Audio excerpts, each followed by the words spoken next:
Hello and welcome. In this lecture, we're going to be talking about climate change and the ways in which the alterations in terms of weather patterns, likelihood of extreme events, overall water in the atmosphere, increasing temperatures, the ways in which these changes that climate change brings are actually anticipated to have substantial social impacts. So when we talk about this, here we're going to be focusing in on food and the impact on food systems, migration as a result of climate change, violence, the relationship with climate change and violence, and then mental health impacts of climate change. All right, so let's start off with food. So food systems are influenced by a lot of different factors. So droughts, the nutritional elements of food, toxins that could come into food from molds that grow on food, for example, fires or pests, the way that pests change in response to climate change, the availability of water. These are all ways in which climate change can influence our agricultural systems.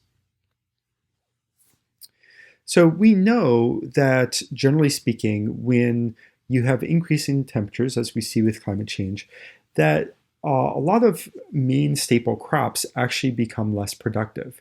We anticipate that the actual production of maize, wheat, rice, and soy is going to go down by about 9% by 2030 and up to 23% by 2050s.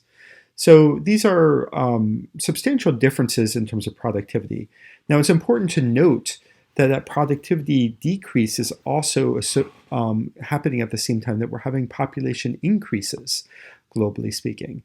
So there's going to be increasing demand for food at the same time that we have these impacts that decrease the production of food.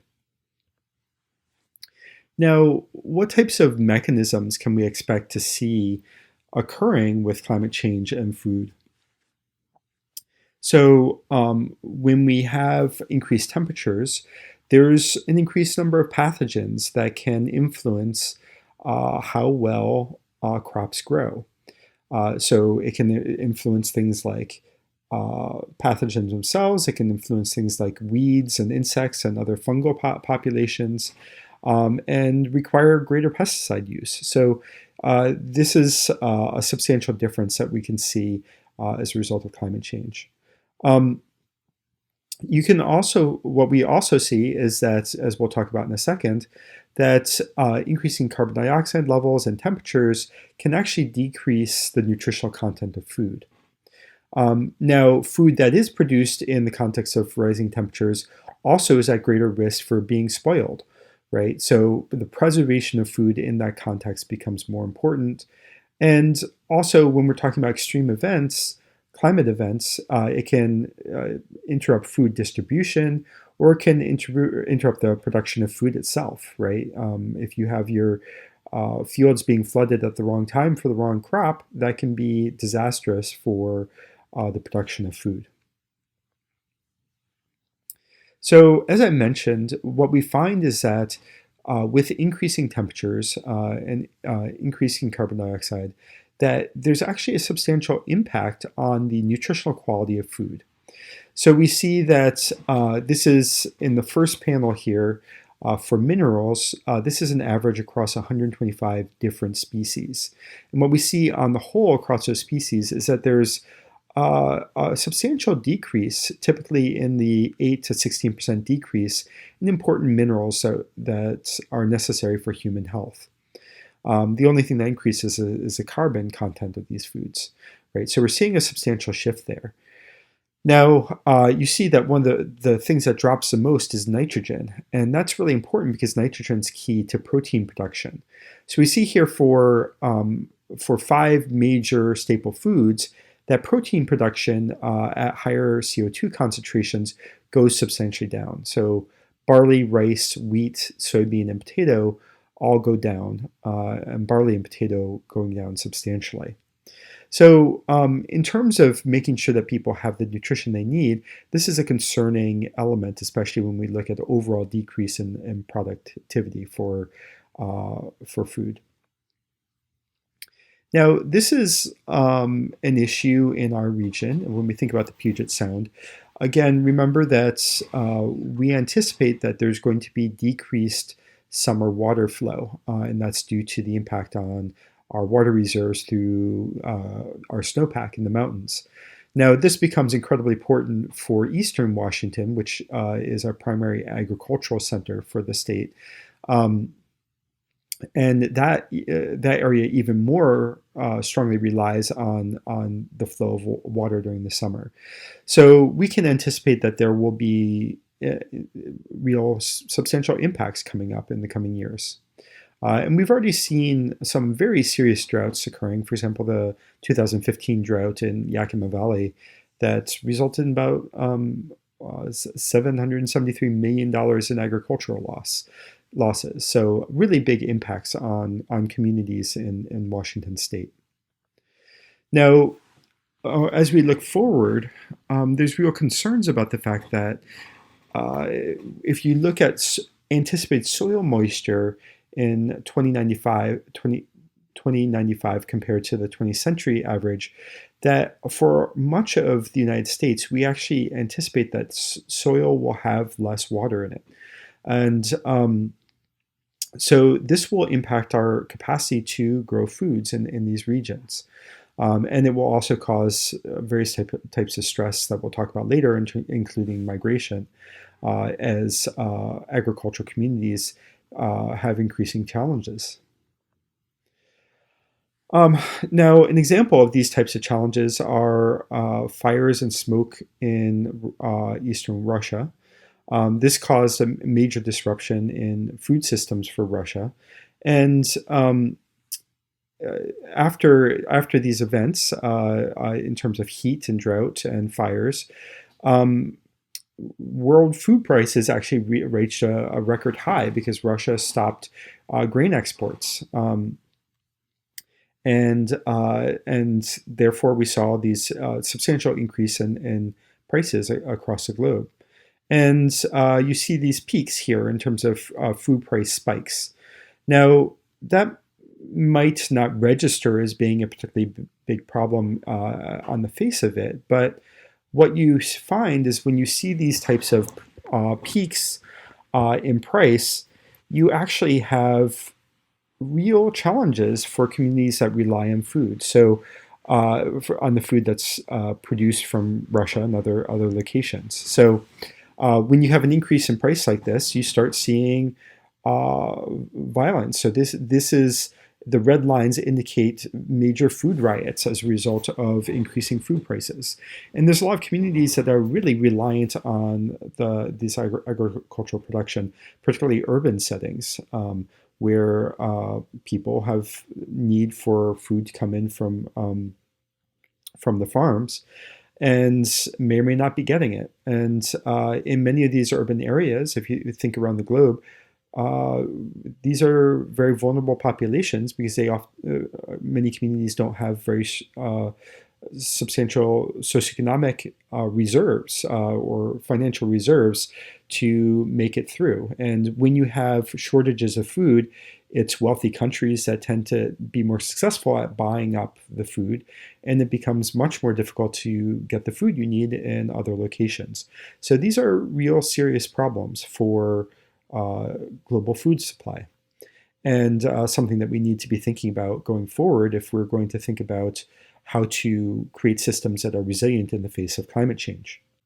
So when we think about migration, let's think a little bit about the way in which this is tremendously disruptive for people and their communities. Some people migrate because it's their choice, but in many cases, people are migrating because they don't really have options. This can be a very difficult decision for people who are leaving their communities and their families, or maybe uprooting their families and moving them to another location. And it's a real challenge in many ways because people who are migrating very often are, especially climate migrants or refugees, are leaving situations where they had real serious challenges in terms of finances or health or other types of challenges. And when they enter a new community or a new space, They very often are coming with very limited resources, and the communities that they're entering into sometimes are welcoming and sometimes they aren't.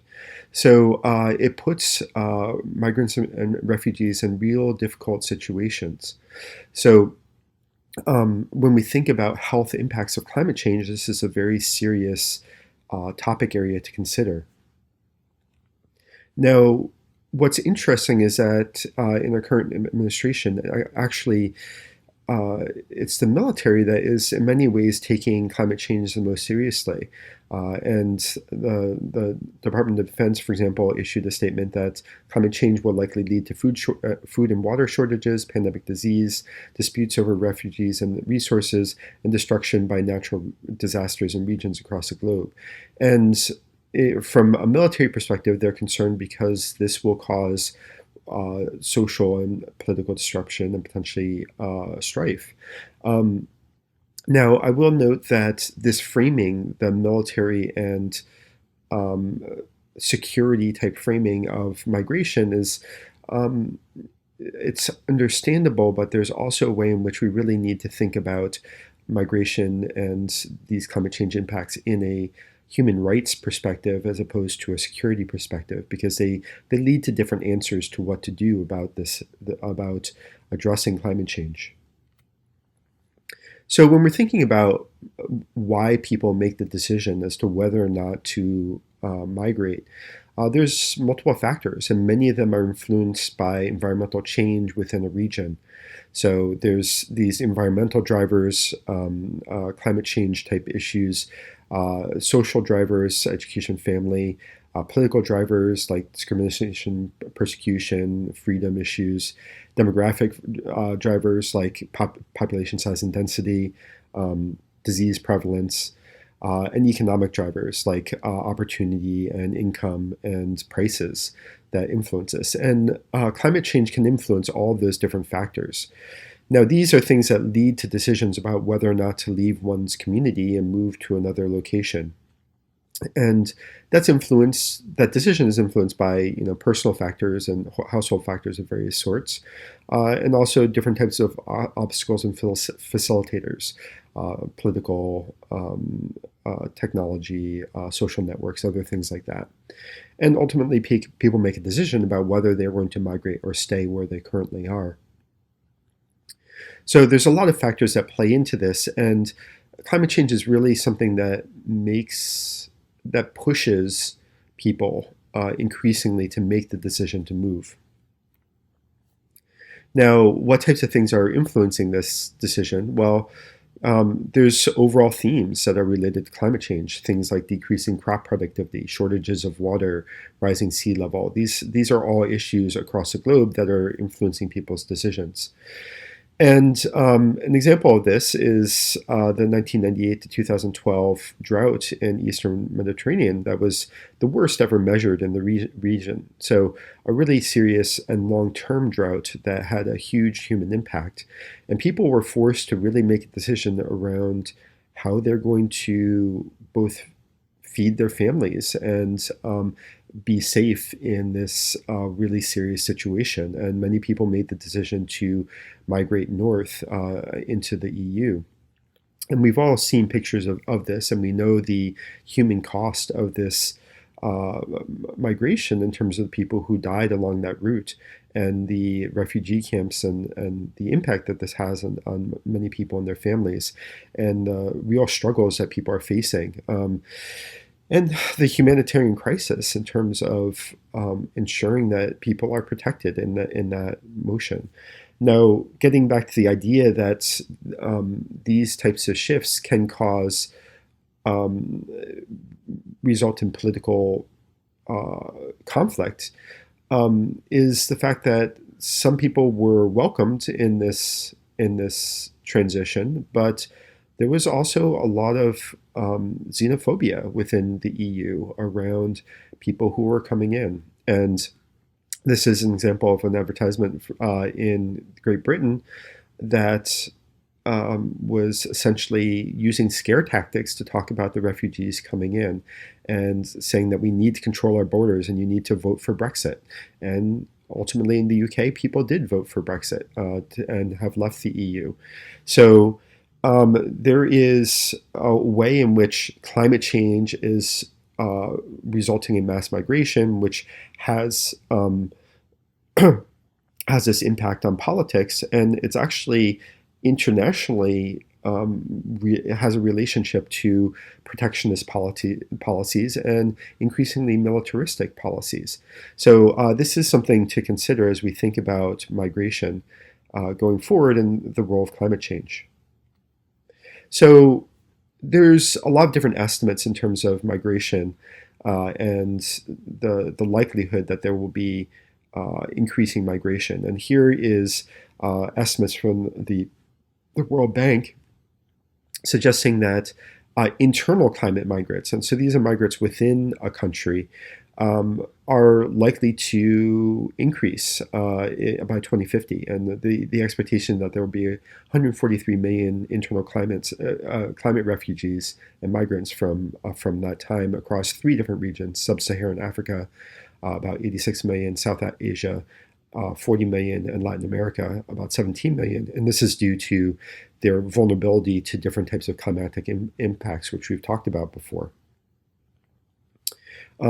Some of this migration will actually be international as well. So we're expecting millions of people to move internationally. And, there's a range of different types of climate-induced impacts that will cause this in terms of freshwater resources, storm and flood disasters, food production issues, and environmental challenges more broadly. And we expect, as shown in the blue arrows, that there will be motion across international borders of a lot of refugees from the climate. So actually, before I go on to the next slide, I should also note that when we're talking about migration and climate refugees, that's also something that's happening in the United States, both from Central and South America, but also within the United States, from Florida, California, for example. Now, when you think about migration, one would also be concerned about violence in relationship to migration, to stressors of climate change, and the ways in which we recognize that when you have new people coming into an area, and if that areas are experiencing stress, there's very often conflict between the new people and the people who already live there, and there's hoarding of resources and often substantial violence. Now we know already that when it comes to individual violence, there's a lot of psychological research that's quite well established that as temperatures go up,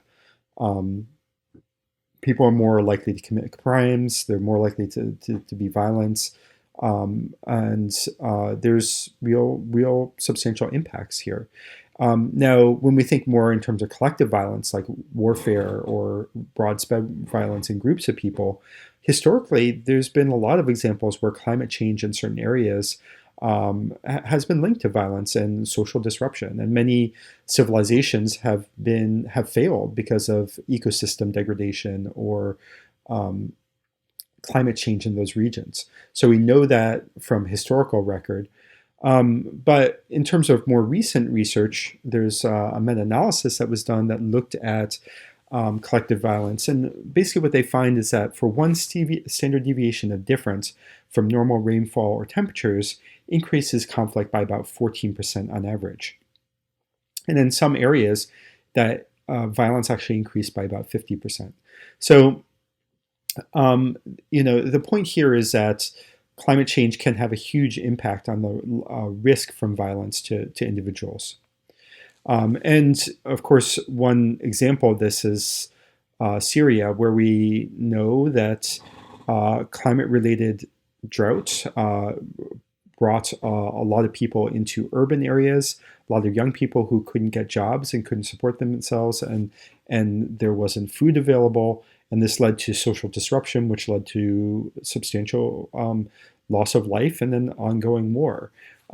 So these are real major impacts of climate change as we think about how to prepare for and prevent some of these types of situations evolving and becoming worse. One would also be concerned about the psychological impacts of climate change as well. So we've already talked about this to some extent about the ways in which different types of climate disasters have substantial impacts for people. Hurricane Katrina, for example, you see very large increases in anxiety and depression and a range of different psychological outcomes after Katrina. So we know that there are these important relationships between these natural disasters and mental health outcomes. So when we think about climate and weather, they both have impacts that are important, and there are a range of different things that influence how climate and weather impact people. So sometimes it's the impact itself, a direct impact, and that would be a direct or acute impact where weather changes actually result in directly mental health issues or psychological trauma from having experienced that disaster. You can also have longer term psychosocial impacts. So adjustment to disasters that occur, the fact that, as we mentioned, as heat increases, you see violence impacting communities. We see greater conflict. Displacement migration can cause major strain on individuals and communities. And the disparities that result can also have huge impacts as well. And you can also recognize that when people are in systems where they don't have access to the ecosystems that they had available, this could also have psychological impacts as well. You can also think about indirect impacts. So we've talked about climate anxiety, for example, that media images and perceptions of risk and vulnerability can actually impact people, causing anxiety and grief and mourning and other types of vicarious psychological trauma as a result of climate change. So these are serious issues to consider as we think about the different ways that we can adapt to climate change. So when we think about the social and political level response to climate change, it's important to just remember that these types of factors combined when we're talking about food systems and disasters of various sorts and migration and potential violence and psychological impacts, that these have real important implications for political systems. Very often under times of stress, some political systems become very aggressive and militant in multiple ways, right? And there can be potentially undermining of democratic institutions in this context. So we need to think about how we build resilience into our policies and structures so that when stressors occur, we're capable of maintaining our values in stressful situations. And I'll also note here that, I've heard many people talking about climate change who are climate change experts. And some of them say essentially, climate change is a real risk for us, is a real health related danger. But in some cases, I've heard it said, I'm more concerned about what we will do to one another as a result of climate change. How will we cause harm to one another? And that might actually be even more concerning than the climate change impacts themselves. Now, whether or not, what that balance is, I don't know. But it's important to be mindful of the fact that when we think about adaptation, when we think about creating structures that prepare us for these changes, that we need to think about creating resilient social structures that we can welcome people and support our communities. All right, so what are some of these adaptation opportunities? Well, when it comes to food, we can do a range of different things. So planting crops that are more resilient to different types of anticipated climate change threats that are specific to different areas. There's ways in which we can change the farming methods that we're using. They can have a lower impact on the ecosystems that they're in. They can be more resilient in the sense that they can actually produce more fertile land and regenerative land that can last better and be more resilient in the face of uh, weather conditions. We can also think about how we ensure that food distribution works well. So, how do we make sure that we have proper food stockpiles?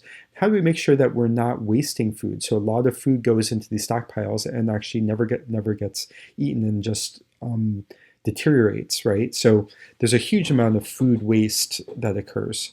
Um, we can also think about reducing meat production. So, meat production in many ways uses a very large amount um, of our grains of various sorts, and in terms of feeding domesticated animals. So, by reducing meat production, it could actually open up a lot of food that could be distributed to people who need that. Also thinking about how we can improve water usage. So water usage can be a really substantial challenge, and there will be many areas that will be at risk for not having water. So thinking about how do we create food systems that have reserves of water and distribution of water that can support farming. And then, of course, getting back to the idea of reducing food waste. So one is waste from stockpiles of food.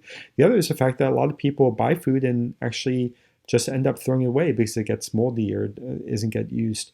So thinking about how we can be better about this in terms of decreasing our impact. So one of the best ways to decrease the environmental impact of food production is to actually make sure that we eat all the food that we produce, right? When it comes to migration, there's a real importance to having international agreements around that support migration. And the UN has put together a document around supporting migration, but really creating agreements and systems internationally that support people who are moving as a result of climate impacts is really important. And then also, some migration will occur within countries. So, in the United States, we can expect to see migration. So, Florida, for example, very low-lying areas, there's going to be migration there. We saw for New Orleans, the population after Hurricane Katrina dropped off substantially, and it still hasn't risen to the level that was before. We're also seeing in California that there's a lot of people who describe themselves as migrants because climate refugees because they're the extreme drought and fires that are occurring in certain areas.